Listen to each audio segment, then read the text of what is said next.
Digital ઇન્ડિયાની એક તરફ વાતો થઈ રહી છે ત્યારે બીજી તરફ ત્યાંની જ કડવી હકીકત સામે આવી છે। સમાચાર ડિજિટલ ઇન્ડિયાની વાતો વચ્ચે કડવી હકીકત સામે આવી છે। એક તરફ ટેક્સ ભરવાનો અને ટાર્ગેટ પૂરો કરવાનો દાવો કરવામાં આવે છે। 2019ના પ્રોપર્ટી ટેક્સ બિલ ભર્યા બાદ કોર્પોરેશન જાગ્યું છે। કોર્પોરેશનની જ રસીદો ખુદ એએમસીના કર્મચારીઓ માન્ય નથી રાખતા।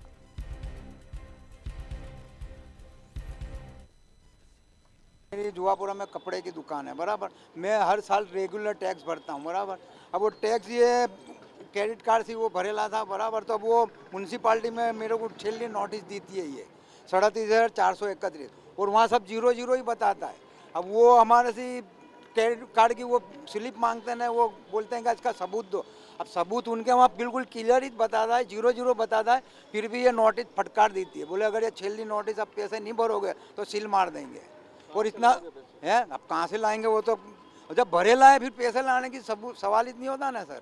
ये टैक्स का लफड़ा निकला हुआ है। ये मेरे जैसे बहुत सारे जने है।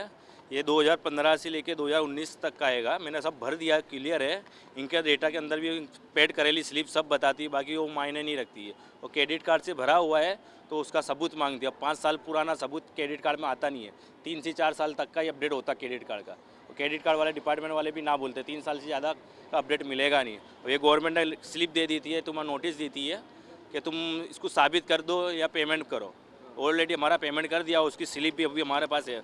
મક્તમપુરા વોર્ડની અંદર હું રહું છું અને મારી જોડે અહીંયા સિવિક સેન્ટર ઉપર એવા લગભગ 5-7 કેસો આવ્યા અને લઈને હું કોર્પોરેશન ઓફિસ અહીંયા અમારા ઓફિસ ઉપર ગયો।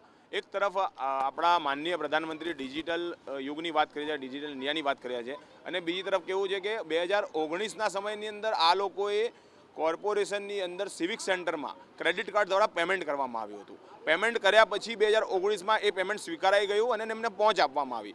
2019, 2020, 2021, 2022, 2023 ને 2024 અને 2025ની અંદર કોર્પોરેશન જાગી ગઈ અને કોર્પોરેશન એમ કહે છે 2019ની અંદર જે તમે પેમેન્ટ કર્યા છે એ તમામ લોકોના પેમેન્ટ જે ઓનલાઈન થયેલા છે તમામ પેમેન્ટો રદ કરવામાં આવ્યા છે।